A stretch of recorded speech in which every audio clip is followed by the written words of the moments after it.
JNU campus के अंदर 22 और 23 फरवरी की रात लेफ्ट समर्थक छात्रों के द्वारा एबीवीपी के छात्र और अन्य छात्रों को मारा गया, जिसको लेकर एबीवीपी ने प्रेस कॉन्फ्रेंस करते हुए पूरी जानकारी दी कि किस तरीके से लेफ्ट समर्थक छात्रों ने देर रात पढ़ाई कर रहे छात्रों के ऊपर मारपीट करी और साथ ही साथ जो अब एबीवीपी के छात्र उनको बचाने गए तो उनके साथ भी किस तरीके से बर्बरता करी। मेरा नाम विकास पटेल है, मैं Delhi state joint secretary ABVP. कल रात एक बहुत दुर्भाग्यपूर्ण घटना हुई। आप सभी को पता होगा कि कुछ महीनों पहले कैंपस में जो लाइब्रेरी है वहाँ फेशियल रिकॉग्निशन मशीन लगने वाला था, जिसको लेके जेएनयू प्रोटेस्ट करता है और वहाँ 20 लाख की जो मशीन है उसको तोड़ देता है। उसके बाद जो प्रॉक्टर ऑफिस है उन पे 20-20 हजार का फाइन लगाता है और उनके 4 जो पदाधिकारी जेएनयू के हैं और पिछला एक जो अध्यक्ष रहा है, ऐसे 5 लोग को 2 सेमेस्टर के लिए रस्टिकेट किया जाता है। उसको लेकर ये लोग पूरे कैंपस में उत्पात मचाते हैं। जो उनकी लड़ाई है, जो सीपीओ मेडल की लड़ाई लड़ रहे हैं, ये 2023 की है। 2023 के बाद से इन्होंने वो लड़ाई नहीं लड़ी। जब इस तरह का फाइन इन पे आता है, उसके बाद ये लोग अचानक जगते हैं और उसके खिलाफ प्रोटेस्ट करना शुरू करते हैं। पिछले 1 हफ्ते से अधिक समय से ये लोग जो जेएनयू है उसको लॉकडाउन की स्थिति में ले गए हैं। पिछले 7 दिन से ये SLSIS लॉन में प्रोटेस्ट कर रहे हैं और लगातार क्लास को बंद कराने का प्रयास कर रहे हैं। जो जेएनयू का छात्र है, इनके भ्रम में नहीं आता, इनके प्रोटेस्ट में पार्टिसिपेट नहीं करता है, तो ये लोग उनके साथ जबरदस्ती करते हैं, उनको जबरदस्ती क्लास बंद करके अपने प्रोटेस्ट में आने के लिए कहते हैं। इसके बाद भी जब छात्र और शिक्षक क्लास लेने के लिए तैयार होते हैं तो उसके बाद इन्होंने नया प्लान बनाया और कल इन्होंने एक मार्च कॉल किया साबरमती से वाइस चांसलर के गेट तक, जहां उसका घर है। रात में जब वो उनका जो मार्च है वो वाइस चांसलर के घर तक जाता है और उसके बाद वो जो भीड़ होती है वो भीड़ नकाब पहन लेती है और वो भीड़ नकाबपोश हो जाती है और वो पूरी भीड़ वहां से डाइवर्ट होके स्कूल एरिया में आती है। स्कूल एरिया में कल फ्रेंच सेंटर का डीजे था, सबसे पहले वहां जाते हैं, वो फ्रेंच सेंटर की डीजे को बंद करवाते हैं। उसके बाद SLSIS SSS ऐसे अलग अलग स्कूलों में जाते हैं। वहां पे जो आम छात्र जो नीचे रीडिंग रूम में पढ़ रहे होते हैं उनको कहते हैं आप ये परिसर खाली करिए, हम इसको बंद करेंगे। वो उनको डराते हैं, धमकाते हैं, अपने साथ वो पत्थर लाठी ऐसे रॉड लेके आए होते हैं। तो कुछ छात्र वहां से डर के चले जाते हैं, पर वहीं कुछ छात्र इस बात का विरोध करते हैं। जब वो विरोध करते हैं तो वो नकाबपोश भीड़ उनको मारने पे उतारू हो जाती है। जब वो कुछ 4-5 ऐसे छात्रों को मारते हैं तो वो हमें संपर्क करते हैं कि भैया इस तरह की चीजें हो रही हैं, आप लोग आइए। तो एक छात्र संगठन होने के नाते हम छात्रों के लिए वहां पे जाते हैं, हम उनसे बातचीत करने के प्रयास करते हैं। हम 7-8 लोग जाते हैं तो बातचीत के दौरान वो हम पे ही अटैक करना शुरू करते हैं, हमें पत्थरों से मारने का प्रयास करते हैं। उसके बाद हमें वहां पे छात्रों से पता चलता है कि कुछ छात्र ऐसे हैं जिसको SSS2 बिल्डिंग में बंद कर दिया गया है। हम वहां जाते हैं, वहां पे हमारे कार्यकर्ता लॉक तोड़ के वहां से छात्रों को वहां से निकालते हैं। उसके बाद जो लेफ्ट की पूरी भीड़ होती है वहां पे, वो वहां से कुछ देर के लिए चली जाती है और वापस वो अपने टेंट में जाते हैं। वहां टेंट से फिर से वो डंडा, लाठी, रॉड, पत्थर लेके अचानक 200 से 250 की संख्या में हम पर अचानक ही अटैक करते हैं। हमें समझ नहीं आता कि हम क्या करें। हमारे जो कार्यकर्ता हैं, आम छात्र हैं, वो सब इधर उधर भागने लगते हैं। इसी क्रम में हमारे कुछ साथी SSS2 की जो बिल्डिंग है उसके अलग अलग छात्राओं के जो बाथरूम होते हैं उसमें जाकर छुप जाते हैं। कुछ कार्यकर्ता जैसे हमारे मनीष जी हैं, जिनको कल उन्होंने बुरी तरीके से मारा, वहां से भाग के वो कंप्यूटर साइंस बिल्डिंग की तरफ जाते हैं। वहां पे पकड़ के 80-90 लोग उनको वहां पे मारते हैं। इसी प्रकार से मैं अपने कुछ साथियों के साथ ऊपर बाथरूम में छुपा हुआ था। इसी तरह से जो हमारे पूर्व ज्वाइंट सेक्रेटरी वैभव मीना जी हैं, ये भी एक बाथरूम में छिपे होते हैं। वहां पे बाहर से मारा जाता है। वहां पे फायर का सेफ्टी का जो सिलेंडर होता है उसको लेकर दरवाजे को तोड़ने का प्रयास करते हैं और बोलते हैं बाहर आओ, कुछ नहीं करेंगे। और उसी के साथ साथ हमारा एक कार्यकर्ता SBT के PhD के छात्र हैं प्रतीक जी, वो एक बाथरूम में छिपे होते हैं। तो वो उसको लगातार 200-250 लोग उसको लगातार पीटते हैं, उसको तोड़ने का प्रयास करते हैं। जब वो दरवाजा नहीं टूटता है तो उसके कोने में जब जो थोड़ा सा दरवाजा टूटता है तो उसके अंदर जो फायर को बुझाने वाला जो सिलेंडर होता है उसको खोल के उसके अंदर डाल देते हैं। हमारा वो कार्यकर्ता प्रतीक उसमें पूरे आधे घंटे तक छटपटाता रहता है। वो चिल्लाता है कि मुझे छोड़ दो, मुझे यहाँ से निकलने दो। वो भीख मांगता है लेकिन उन पर दया नहीं आती है, उसको निकलने नहीं देते हैं। आप सब देख सकते हैं कि किस प्रकार उसने अलग अलग ग्रुप्स में यहाँ पे लगातार हेल्प मांगी है, पुलिस की हेल्प मांगी है कि आप लोग आइए, मुझे बचाइए, मेरा दम घुट रहा है, मेरी सांसें रुक रही है, मैं मर जाऊंगा, फिर भी वो लोग नहीं आते हैं। इसी प्रकार से जब वैभव जी और विजय जायसवाल जी एक इलेक्ट्रिक रूम होता है उसके अंदर छुपे होते हैं, वहां से निकाल के 80 से 90 लोग वहां पर विजय जायसवाल को पूरे 15 मिनट तक मारते हैं।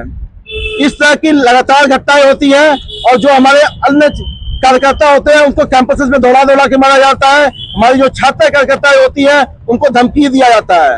ये वामपंथ जो है ये अपनी क्रांति जो ये क्रांति लाना चाहते हैं उसमें जबरदस्ती आम छात्रों को अपनी क्रांति को लाद रहे हैं। इसके खिलाफ अखिल भारतीय विद्यार्थी परिषद ने रेसिस्टेंस किया है और आगे हम इसके खिलाफ लड़ते रहेंगे। अच्छा, उनकी तरफ से आरोप लगाए जा रहे हैं कि उनका जो प्रोटेस्ट था वो पीसफुल चल रहा था, आप लोगों ने पथराव शुरू किया और मारपीट आपके द्वारा शुरू तरीके से पूरा हमला किया गया है और इसमें जो प्रशासन की भूमिका है वो भी कहीं ना कहीं संदिग्ध है।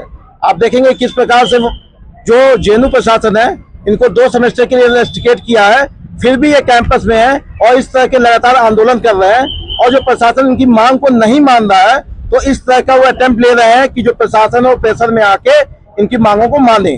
तो कहीं ना कहीं आप देखेंगे कि आधा किलो के 1-1 किलो के पत्थर फेंके जा रहे हैं, लोहे के सरिया से सर पे मारा जा रहा है। आप देखेंगे सिलेंडर के जो फायर का जो सिलेंडर होता है उससे मारा जा रहा है। तो कहीं ना कहीं आप देखेंगे कि ये मर्डर करने के उस इंटेंशन से आ रहे हैं। तो ये जेएनयू में इस तरह का कृत्य कभी नहीं हुआ और इसका हम लोग खंडन करते हैं। सर में किसी को चोट लगी है, ग्रीवियस इंजरी है किसी को मनीष जी को, हमारे साथ ही मनीष है, सर में डंडे से इनको दौड़ा के मारा गया है। ये देखिए 300 लोग 600 मीटर तक दौड़ा के इनको मारे हैं, डंडे से मारे। अनिमेश जी को पूरा चोट लगा, देखिए चेहरे पर पूरा कट लगा हुआ है। स्टिक्स और पत्थर के अलावा और क्या क्या था? लोहे की रॉड उनके पास में थी, पत्थरबाजी उन्होंने की है, चाकू भी उनके पास में थे, डंडे उनके पास में थे, चाकू भी उनके पास में थे। सारे नकाबपोश थे, सबने मुंह अपना ढका हुआ था, सारे नकाब बांध के। मैं नहीं कह सकता नकाब के पीछे कौन है, नकाब के पीछे बाहरी छात्र भी हो सकते हैं, हो सकता है उन्होंने हिंसा के लिए बाहरी लोग बुलाए हो, ये वही जाने। लेकिन नकाब के पीछे कौन था, वो जेएनयू जिन्होंने मार्च आयोजित किया उन्होंने ये हिंसा की, ये हम दावे के साथ कह सकते हैं। क्योंकि वो मार्च जो पूरा हुआ वो मार्च विसर्जित हो जाना चाहिए था। वो स्कूल ऑफ लैंग्वेजेज और स्कूल एरिया में जाने के बाद में हिंसा करता है, वही मार्च नकाब पहनकर। आप एक तरफ कह रहे हैं कि नकाब में अटैकर्स थे, दूसरी तरफ आप ये कह रहे हैं ये जेएनयू एसयू के छात्र हैं, तो इतना विश्वास या ट्रस्ट कैसे? मैंने आपसे ये नहीं कहा कि जेएनयू के छात्र, मैंने आपसे ये नहीं, जेएनयू एसयू मैंने ये नहीं कहा। मैंने कहा कि जो मार्च निकाल रहे थे जेएनयू की तरफ से, जो मार्च निकला था वो मार्च ही वहां जाके नकाब पहन के मारा है लोगों को। अब वो मार्च में कौन लोग आए थे कौन नहीं आए थे वो हमने आइडेंटिफाई नहीं किए।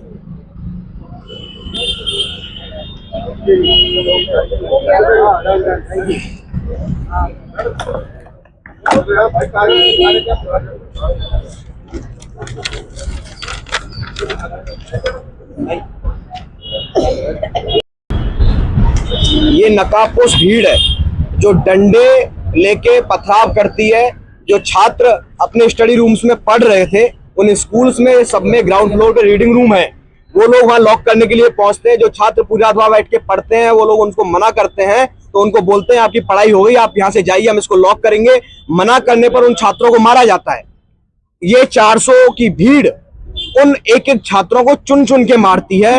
एक मॉब लिंचिंग जैसा माहौल 3 घंटे तक, 12 बजे से 3 बजे तक पूरे कैंपस में एक आतंक का माहौल। लाठी लेके रॉड लेके आप लहरा लहरा के घूम रहे हैं, लॉक लगा रहे हैं, आप पढ़ने वालों को भगा रहे हैं कि बहुत हो गई पढ़ाई, अब हम लॉक लगाएंगे, आप लोग जाइए।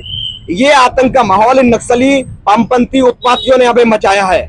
जिस तरह से नक्सली खत्म हो रहे हैं, वो फड़फड़ा रहे हैं, उनका आखिरी गढ़ में आखिरी जगहों पे जहाँ पॉकेट्स में वो लोग बचे हुए हैं वहां वो इस तरह फड़फड़ा रहे हैं। जेएनयू में भी वही एक उदाहरण वैसा वो पेश कर रहे हैं। जो एक कैंप उन्होंने बनाया हुआ है SLSIS लॉन में, जो कथित रूप से वो प्रतिकार के लिए विरोध के लिए बनाया हुआ है, जहां से वो लाठी डंडे रॉड इकट्ठे करके रखते हैं। जहां से उन्होंने पथराव किया, जो पत्थर जहां से उन्होंने फेंके वो इकट्ठे करके उन लोगों ने रखे हुए थे। हम 10 से 12 के संख्या में आम छात्र वहां मौजूद होते हैं अपनी जान बचाने उन 300 की मॉब से, जो नकाबपोश थी, जो हथियारबंदी थी वो मॉब हमारी तरफ आती है, हम अपनी जान बचाने के लिए 2 से 2.5 घंटे बाथरूम में अपने आप को बंद करके रखते हैं। हमारे साथियों को उनका गेट तोड़ के किसी को फायर सिलेंडर से बेहोश कर दिया जाता है, किसी को गेट तोड़ के बाहर निकाला जाता है और उसको लिंच किया जाता है, जब तक कि ये बोल के वो भागते हैं कि अब मर जाएगा, बहुत हो गया, अब चलते हैं। ये उनके शब्द होते हैं। मैं आपको वीडियो सुना सकता हूँ कि किस तरह से हमारे छात्र जो अंदर थे वो भीख मांग रहे थे कि मुझे बाहर आने दो, मुझे सांस नहीं आ रही है। हमने आपको जो वीडियो दिखा, ये मैसेज दिखाए, आप देखिए कि पुलिस को बुलाइए, किसी को बुलाइए, हेल्प करिए, मैं मर जाऊंगा। और वो बाहर लेफ्ट की भीड़ उसको मारे जा रही थी अंदर, वो उनको मारने तक कि अब मर जाएगा, अब छोड़ दीजिए, इस तरह जाते हैं। ये MLC रिपोर्ट है जो हमारे 6 से 7 साथी सफदरजंग अस्पताल में 4 घंटे भर्ती रखे आए हैं। आप उनकी हालत देखेंगे, जिस गंभीर अवस्था में वो लोग भर्ती हुए हैं, जिस तरह से एक हथियारबंद हमला, सुनियोजित हमला, जो लोग पढ़ना चाह रहे थे, उनकी सिर्फ इतनी सी मांग थी कि हम यहाँ हमारे रीडिंग रूम में पढ़ रहे हैं, ये नक्सली उनको पढ़ने देना नहीं चाहते।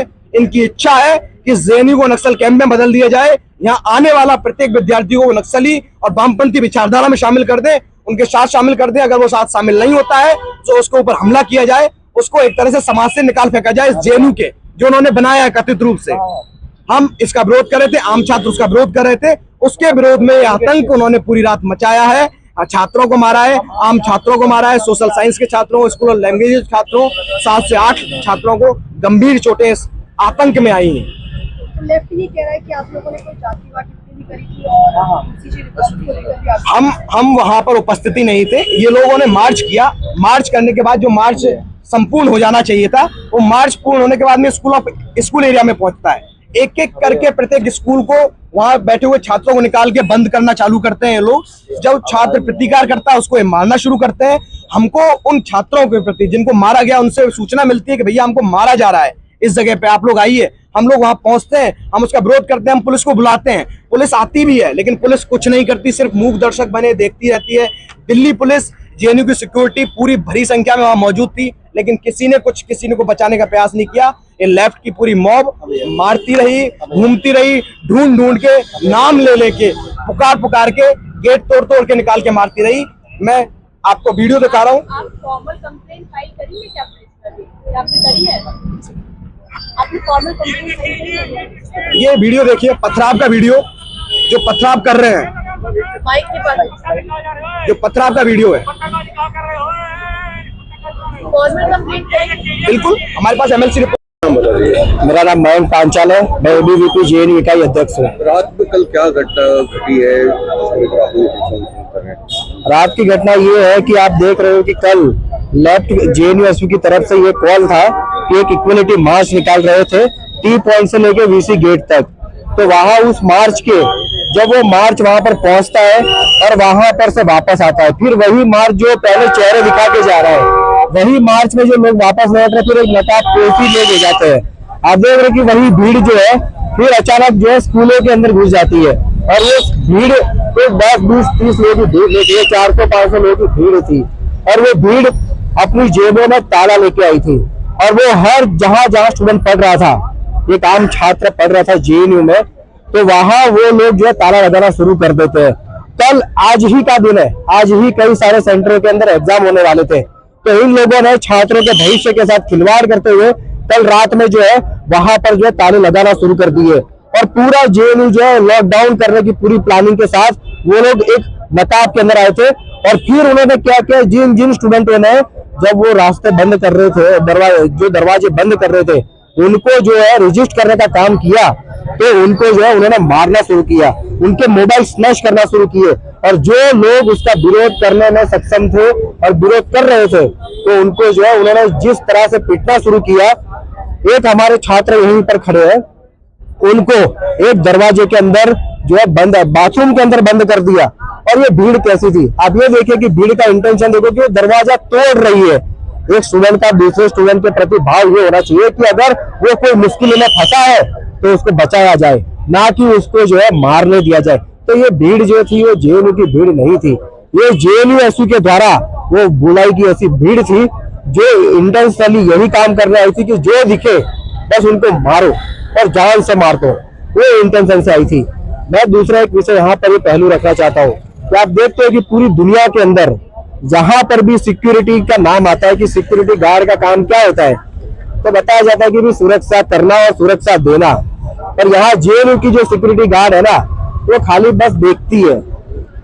उनका काम है सिर्फ देखना कि कोई मर रहा है, कि कोई जिंदा है, कि कैसे कोई मार रहा है, कोई भीड़ आ रखी है। एक सिक्योरिटी का काम होता है, सिक्योरिटी जो है जहां पर आम स्टूडेंट बन रहा है, ये आम स्टूडेंट का काम नहीं है कि वो जो 500 की भीड़ आ रखी है, 400 की भीड़ आ रखी है, उनसे वो लड़ने का काम करे। ये काम जो है, आपको तनख्वाह किस बात की दी जाती है? यहाँ पर किसी का मोबाइल भी चोरी होता है तब भी आप उसको नहीं बचा पा रहे, किसी को पीटा जा रहा है तब भी आप उसको नहीं बचा पा रहे, तो फिर आपका काम क्या है?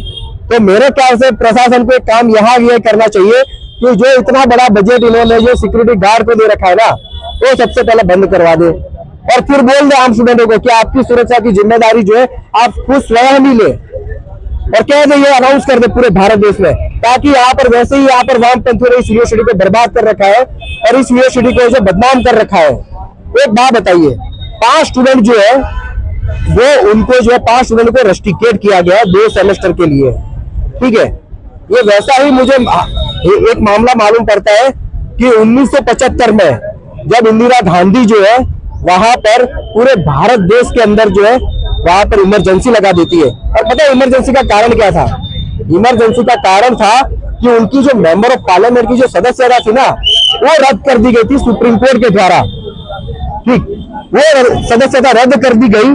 वैसे ही जेएनयू के मेंबर को देखो कि उनकी सदस्यता और उनके स्टूडेंटशिप से कैंसिल कर दिया गया 2 सेमेस्टर के लिए, तो ये पूरा जेएनयू लॉकडाउन करने की फिराक में आ गए, जैसे इंदिरा गांधी इमरजेंसी लगा दी थी पूरे भारत देश में।